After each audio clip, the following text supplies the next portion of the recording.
Hi, ಎಲ್ರಿಗೂ ನಮಸ್ಕಾರ. ನಾನು ನಿಮ್ಮ ಪ್ರೀತಿಯ ಆಕಾಶ್ ವೆಂಕಟಪ್ಪ. ಇವತ್ತು ನಾವು ಮಾತಾಡೋ ವಿಷಯ ನಮ್ಮ ಅಂಬೇಡ್ಕರ್. ಏನಪ್ಪಾ ನಮ್ಮ ಅಂಬೇಡ್ಕರ್, ಎಲ್ಲರೂ ನನ್ನ ಅಂಬೇಡ್ಕರ್, ನಮ್ಮ ಜಾತಿಯವರ ಅಂಬೇಡ್ಕರ್, ನನ್ನ ಜನಾಂಗದವರ ಅಂಬೇಡ್ಕರ್ ಅಂತಾರೆ. ಆದ್ರೆ ಪ್ರತಿಯೊಬ್ರು ತಿಳ್ಕೊಬೇಕಾಗಿರೋ ವಿಷಯ ಏನಂದ್ರೆ, ಅಂಬೇಡ್ಕರ್ ಒಂದು ದೇಶದ ಆಸ್ತಿ, ಒಂದು ವಿಶ್ವದ ಆಸ್ತಿ. ಕೇವಲ ಒಂದು ಜನಾಂಗಕ್ಕಾಗ್ಲಿ, ಒಂದು ಜಾತಿಗಾಗ್ಲಿ ಯಾವುದೇ ರೀತಿ ಅಂಬೇಡ್ಕರ್ ಅವರು ಕೆಲಸ ಮಾಡಿಲ್ಲ. ಈ ಭಾರತದ ಜನ ಅಂಬೇಡ್ಕರ್ ಅನ್ನ ಯಾವಾಗಲೂ ಒಂದು ಜನಾಂಗದ ವ್ಯಕ್ತಿಯಾಗಿ ಗುರುತಿಸಕ್ಕೆ ಇಷ್ಟಪಡ್ತಾರೆ ಹೊರತು ಒಂದು ಭಾರತವನ್ನ ವಿಶ್ವಮಟ್ಟಕ್ಕೆ ತಗೊಂಡು ಹೋಗೋದ್ರಲ್ಲಿ ಅಂಬೇಡ್ಕರ್ ಅವರ ಒಂದು ಕೈ ಏನಿದೆ ಅದು ತುಂಬಾನೇ ದೊಡ್ಡದಿದೆ. ಇವತ್ತು ಭಾರತಕ್ಕೆ ಇರುವಂತಹ ಸಂವಿಧಾನ ವಿಶ್ವದಲ್ಲೇ ಯಾವುದೇ ದೇಶಕ್ಕೂ ಇಲ್ಲ. ಅಂತ ದೊಡ್ಡ ಸಂವಿಧಾನವನ್ನ ಬರೆದಿದ್ದಾರೆ. ಯಾವ ಒಬ್ಬ ವ್ಯಕ್ತಿಯನ್ನ ಓದೋಕೆ, ಬರೆಯೋಕೆ, ದಾರಿಗಳಲ್ಲಿ ಓಡಾಡೋಕೆ ನಿಂದಿಸ್ತಾ ಇದ್ರು, ಯಾವ ಒಂದು ವ್ಯಕ್ತಿಗಳು ಅವ್ರಿಗೆ ನೋವುಗಳು, ಕಷ್ಟಗಳನ್ನ ಕೊಟ್ಟಿದ್ರು, ಇವತ್ತು ಅವರ ಒಂದು ವಂಶಸ್ಥರು ಈ ಭಾರತದಲ್ಲಿ ಇರ್ತಾರೆ. ಅವರೂ ಸಹ ಭಾರತದ ಸಂವಿಧಾನದ ಅಡಿಯಲ್ಲೇ ಬರುವಂತಹ ಬೃಹತ್ ಗಾತ್ರದ ಸಂವಿಧಾನವನ್ನ ಕೊಟ್ಟಂತವರು ನಮ್ಮ ಬಾಬಾ ಸಾಹೇಬ್ ಅಂಬೇಡ್ಕರ್ ಅವರು. ನನ್ನ ದೇಶದ ಜನ ವಿಶ್ವದ ಮುಂದೆ ಯಾವತ್ತೂ ತಲೆ ಬಾಗಬಾರ್ದು, ವಿಶ್ವದ ಮುಂದೆ ತಲೆ ಎತ್ತಿ ನಡಿಬೇಕು ಅಂತಾನೆ ನಮ್ಗೆ ಸಂವಿಧಾನವನ್ನ ಕೊಟ್ಟಿರುವಂತದ್ದು. ನಾವು ಇವತ್ತು ಮಾತಾಡ್ಬೇಕಂತಿರೋ ವಿಷಯ ಅಂಬೇಡ್ಕರ್ ಅವರ ಆಶಯಗಳು. ಅಂಬೇಡ್ಕರ್ ಅವರ ಆಶಯಗಳು ಇದ್ದಿದ್ದು ಎರಡೇ. ಒಂದು, ಅವರಿಂದ ದೇಶಕ್ಕೆ ಏನು ಉಪಯೋಗ ಆಗುತ್ತೆ ಅನ್ನೋದು. ಅದು ಅವರು ಆಲ್ರೆಡಿ ದೇಶಕ್ಕೆ ಒಂದು ಬೃಹತ್ ಗಾತ್ರದ ಸಂವಿಧಾನವನ್ನ ಬರೆದು ಅವರ ಆಶಯವನ್ನ ಈಡೇರಿಸಿಕೊಂಡಿದ್ದಾರೆ. ಇನ್ನೊಂದು ಇರೋದು ನಮ್ಮಂತ ಪ್ರಜೆಗಳಿಂದ. ಅದೇ ನಾವು ಪ್ರತಿಯೊಂದು ಸಮುದಾಯ ಭವನದಲ್ಲೂ ನೋಡ್ತೀವಿ, ಅವರ ಆಶಯಗಳನ್ನ ಬರೆದಿರ್ತಾರೆ. ಆಶಯಗಳನ್ನ ಈಡೇರಿಸೋದು ನಮ್ಮ ಕರ್ತವ್ಯ. ಮೊದಲನೇದಾಗಿ ಶಿಕ್ಷಣ, ಎರಡನೇದು ಸಂಘಟನೆ, 3 ಹೋರಾಟ. ಯಾಕೆ ಬಾಬಾ ಸಾಹೇಬ್ರು ಇದನ್ನೇ ತಮ್ಮ ಆಶಯವಾಗಿ ಇಟ್ಕೊಂಡ್ರು?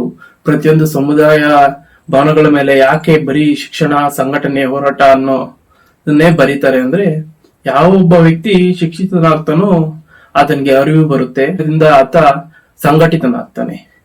ಸಂಘಟಿತನಾದ್ರೆ ಒಂದು ಸಂಘಟನೆ ಸ್ಥಾಪನೆ ಆಗುತ್ತೆ. ಸಂಘಟನೆ ಸ್ಥಾಪನೆ ಆದ್ರೆ ಅಲ್ಲಿ ಬರುವಂತ ಸಮಸ್ಯೆಗಳ ಪರಿಹಾರವನ್ನ ಒಬ್ಬ ಶಿಕ್ಷಿತನೇ ಅರ್ಥ ಮಾಡ್ಕೊಂಡು ಏನ್ ಮಾಡ್ಬೇಕು, ಈ ಸಮಸ್ಯೆಗೆ ಯಾವ ರೀತಿ ಪರಿಹಾರನ ಹುಡುಕ್ಬೇಕು, ಎಲ್ಲಿ ಪರಿಹಾರನ ಹುಡುಕ್ಬೇಕು ಅನ್ನೋದು ಅವನಿಗೆ ಅರಿವಿರುತ್ತೆ.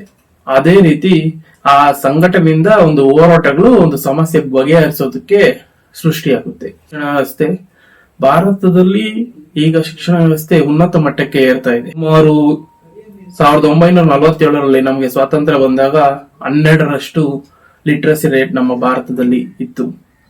2024ರ ಪ್ರಕಾರ ಸುಮಾರು 80% ಲಿಟ್ರಸಿ ರೇಟ್ ಇಂಪ್ರೂವ್ ಆಗಿದೆ. ಅಂದ್ರೆ ಸುಮಾರು 68ರಷ್ಟು ನಮ್ಮ ಭಾರತದಲ್ಲಿ ಲಿಟ್ರಸಿ ರೇಟ್ ಅಧಿಕವಾಗಿದೆ. ಆದ್ರೆ ನಾವೆಲ್ಲ ಇಲ್ಲಿ ಗಮನಿಸಬೇಕಾಗಿರುವಂತಹ ವಿಷಯ ಏನಂದ್ರೆ, ಭಾರತವು 5th largest economy in the world. ಅಂದ್ರೆ ಆರ್ಥಿಕತೆಯಲ್ಲಿ ಭಾರತವು ಅತಿ ದೊಡ್ಡ 5ನೇ ದೇಶವಾಗಿ ಹೊರಹೊಮ್ಮಿದೆ. ಆದ್ರೆ ನಮ್ಮಲ್ಲಿ ಅಕ್ಷರತೆಯ ಒಂದು ಸಂಖ್ಯೆ ಇರೋದು ಕೇವಲ 80ರಷ್ಟು. ಅದೇ 6ನೇ ವಿಶ್ವದ ಅತಿ ದೊಡ್ಡ ಆರ್ಥಿಕತೆಯನ್ನು ಹೊಂದಿರುವಂತಹ ಯುನೈಟೆಡ್ ಕಿಂಗ್ಡಮ್ ಸುಮಾರು 100ರಷ್ಟು ಅಕ್ಷರಸ್ಥಯನ್ನ ಹೊಂದಿರುವಂತದ್ದು. ಸೊ ನಾವಿನ್ನ 20ರಷ್ಟು ಅನಕ್ಷರಸ್ಥರು ಈ ಭಾರತದಲ್ಲಿದ್ದಾರೆ. ಸೊ ದಯವಿಟ್ಟು ಪ್ರತಿಯೊಬ್ರು ಶಿಕ್ಷಿತರಾಗಬೇಕು. ಈ ಶಿಕ್ಷಿತರನ್ನ ಹೆಚ್ಚು ಮಾಡೋದು ಹೇಗೆ ಅಂದ್ರೆ, ಯಾವುದೇ ಒಂದು ವಿಷಯವನ್ನ ನಾವು ತಳಭಾಗದಿಂದಲೇ ಸರಿ ಮಾಡ್ಕೊಂಡ್ ಬರ್ಬೇಕು. ನಾವು ಮೇಲ್ಭಾಗದಲ್ಲಿ ಸರಿ ಮಾಡ್ತೀವಿ ಅಂದ್ರೆ ಅದು ತುಂಬಾನೇ ಕಷ್ಟ ಸಾಧ್ಯ. ತಳಭಾಗದಲ್ಲಿ ಹೇಗೆ ಸರಿ ಮಾಡೋದಂದ್ರೆ, ಈಗ ಪ್ರತಿಯೊಂದು ಊರುಗಳಿಗೆ ಒಬ್ಬ ಮೆಂಬರ್ಗಳಿರ್ತಾರೆ ಅಥವಾ ಪುರಸಭೆ ಸದಸ್ಯರುಗಳಿರ್ತಾರೆ. ಅವರು ಆ ಊರಿನ ಬಗ್ಗೆ ಗಮನ ಹರಿಸ್ಬೇಕು. ನಮ್ಮೂರಲ್ಲಿ ಎಷ್ಟು ಜನ ವಿದ್ಯಾರ್ಥಿಗಳಿದ್ದಾರೆ, ಅದರಲ್ಲಿ ಎಷ್ಟು ಜನ ಈ ವರ್ಷ ಉತ್ತೀರ್ಣರಾಗಿದ್ದಾರೆ, ಎಷ್ಟು ಜನ ಅನುತ್ತೀರ್ಣರಾಗಿದ್ದಾರೆ, ಅವ್ರನ್ನ ಹೇಗೆ ಉತ್ತೀರ್ಣರಾಗಬೇಕು, ಯಾವ ರೀತಿ ಅವರನ್ನ ಸರಿಯಾದ ಮಾರ್ಗದಲ್ಲಿ ಕರ್ಕೊಂಡು ಹೋಗಿ ಉತ್ತೀರ್ಣರಾಗಿ ಒಂದು ದ್ವಿತೀಯ PUC ಗಂಟ ಪ್ರತಿಯೊಬ್ಬ ವ್ಯಕ್ತಿಯು ಓದಬೇಕು ಅನ್ನೋದು ನನ್ನ ಅನಿಸಿಕೆ. ದ್ವಿತೀಯ PUC ಆದ್ಮೇಲೆ ಆತನಿಗೆ ಯಾವ ಒಂದು ವಿಷಯದಲ್ಲಿ ಅತಿ ಹೆಚ್ಚು ಜ್ಞಾನವಿರುತ್ತೋ ಆ ವಿಷಯವನ್ನ ಆತ ತೆಗೆದುಕೊಳ್ಳೋಕೆ ಭಾರತದಲ್ಲಿ ಅವಕಾಶ ಇದೆ. ಸೊ ಗ್ರಾಮ ಪಂಚಾಯತಿ ಮೆಂಬರ್ಗಳು ಆ ಊರಿನಲ್ಲಿ ಎಷ್ಟು ಜನ ಓದ್ತಾ ಇದ್ದಾರೆ, ಅಲ್ಲಿ ಯಾರಾದ್ರೂ ಶಾಲೆಗೆ ಹೋಗ್ತಾ ಇಲ್ಲ ಅಂದ್ರೆ ಅವ್ರ ಹತ್ರ ಮಾತಾಡಿ ಏನು ಸಮಸ್ಯೆ ಇದೆ ಅಂತ ನೋಡಿ ಪ್ರತಿಯೊಬ್ಬರನ್ನು ಅವರ ಊರಿನ ಸರ್ಕಾರಿ ಶಾಲೆಗೆ ಕಳಿಸೋ ಒಂದು ಪ್ರಯತ್ನವನ್ನ ಮಾಡಬೇಕು. ಈ ರೀತಿ ಮಾಡೋದ್ರಿಂದ ಮುಂದಿನ ದಿನಗಳಲ್ಲಿ ನಾವು ಒಂದು 2-3 ವರ್ಷದಲ್ಲೇ ಸುಮಾರು 100ರಷ್ಟು ಅಕ್ಷರಸ್ಥೆಯನ್ನ ಭಾರತ ಹೊಂದುತ್ತೆ ಅಂತ ನನ್ನ ಅಭಿಪ್ರಾಯ.